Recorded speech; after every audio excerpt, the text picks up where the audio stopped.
നമ്മുടെ super star യാതൊരു positive ഷെയ്ഡ്സും കൊടുക്കാതെ വില്ലനായി എത്തുന്നു എന്നതാണ് കളങ്കാവൽ സിനിമ കാണാൻ പ്രേരിപ്പിക്കുന്ന പ്രധാന ഘടകം. പടത്തിൻ്റെ ട്രെയിലർ പോലും വരുന്നതിന് മുന്നേ ഒരുപാട് പോസ്റ്റുകൾ സൈനഡ് മോഹൻ എന്ന സ്റ്റോറി വെച്ച് വന്നു. റൂമറുകൾ ഉൾപ്പെടെ വന്നതുകൊണ്ടും അത് ശരിവെക്കുന്ന ട്രെയിലർ ആയിരുന്നുകൊണ്ടും പുതിയൊരു സംഭവം കാണാനിരിക്കുന്ന കിക്ക് കിട്ടുന്നുണ്ടായിരുന്നില്ല. പക്ഷേ മമ്മൂക്കയുടെ പെർഫോമൻസ് സൂപ്പർ. അദ്ദേഹത്തെ സംബന്ധിച്ചിടത്തോളം വലിയ വെല്ലുവിളി ഉയർത്തുന്ന ക്യാരക്ടറും അല്ല.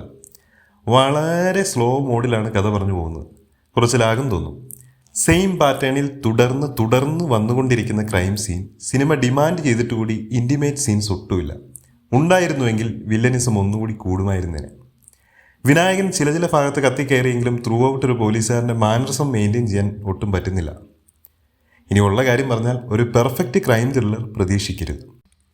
കാരണം അവിടെ നല്ല ലൂപ്പ് ഹോൾസ് വെച്ചിട്ടാണ് അടുത്ത കഥയിലേക്ക് പോകുന്നത്. അത് എണ്ണി പറഞ്ഞാൽ കാണാത്തവരുടെ ആസ്വാദനം നഷ്ടപ്പെടുമെന്നതിനാൽ അത് വിടുന്നു. ഒരുപാട് പുതുമുഖ താരങ്ങളിലെ അസഹ്യമായ പെർഫോമൻസും പടത്തിലുണ്ട്. കാസ്റ്റൊക്കെ ഒന്നുകൂടി മെച്ചപ്പെടുത്തിയിരുന്നെങ്കിൽ ഒന്നുകൂടി നന്നാവുമായിരുന്നു. പിന്നെ മമ്മൂക്കയാണ്, അതുകൊണ്ട് കാണാം.